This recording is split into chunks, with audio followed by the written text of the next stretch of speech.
It's the final day before a potential work stoppage could ground all Air Canada and Air Canada Rouge flights. More than 10,000 flight attendants are poised to walk off the job around 1 a.m. Eastern tomorrow, followed by a company-imposed lockout if the two sides can't reach an 11th hour deal.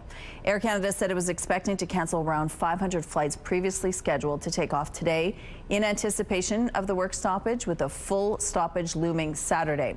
Joining us now is the president and CEO of Air Passenger Rights, Gabor Lukács. Good morning, Gabor.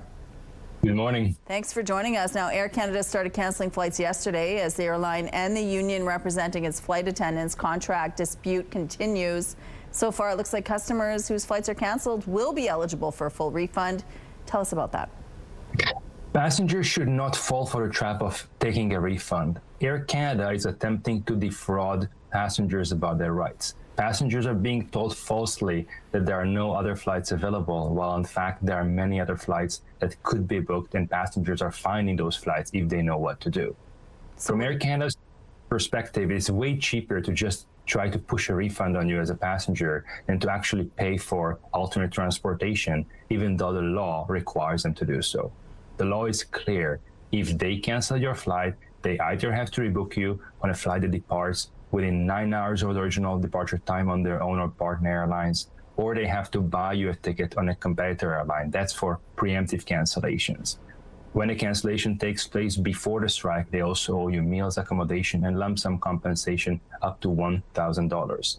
This email is trying to convince you to take a refund, let me repeat, is a fraud. It's a scam.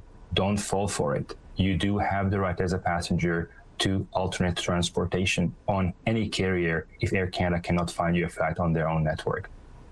But if a strike does happen tomorrow, it's uncertain what kind of protections passengers will have after that, because the airline is saying that they can only protect you if they have control, but they say this is completely out of their control. No, that's not what the law says. That's actually incorrect.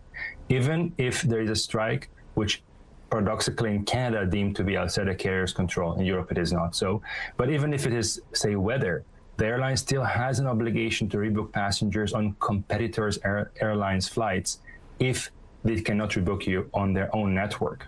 And I've just seen this type of scenarios where Air Canada is sending a passenger an email saying, sorry, we have no flights for 3 days before or after your flight date at all among all our 120 airlines we scanned. And then I go to Google Flights and just find more than a dozen different options for the passenger. Another passenger who just posted in our Facebook group is telling me that Air Canada told them they had no other flights for them coming back from the UK to Canada, and they were able to find more expensive flights, but they were able to find those. So beware, Air Canada is trying to scam you. They are not acting in good faith. They're acting fraudulently with the intent to deceive you of your right to get back to Canada, and with the intent to save substantial amount of money by not paying for your alternate transportation back to Canada, but forcing you or making you believe that you have to take a refund. You don't have to take a refund. Don't take a refund. If they refuse to rebook you as required by the law, just buy yourself a ticket after you receive such an email. And the fact that you're able to buy a different airline's ticket to get home proves that Air Canada acted improperly, and they will have to pay for your alternate transportation if they fail to rebook you. If necessary, take them to small claims court. This may well end up being a bunch of class actions, because it seems that Air Canada, although they are paying lip service to the obligation to rebook passengers on competitor airlines, they are not doing it in practice. Again, this type of messages, in many cases, I believe, are disingenuous. There are flights of other airlines, just Air Canada doesn't want to pay for them, even though the law says they have to. What other messages do you have for passengers, either here at home who had plans to leave, or those who are already at their destination but now aren't sure about when and how they'll get back home?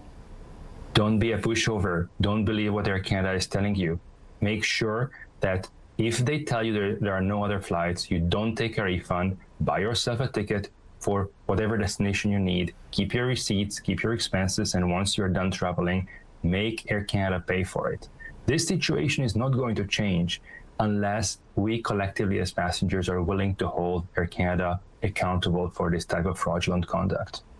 Gabor, thanks for your time today. Thank you very much for having me.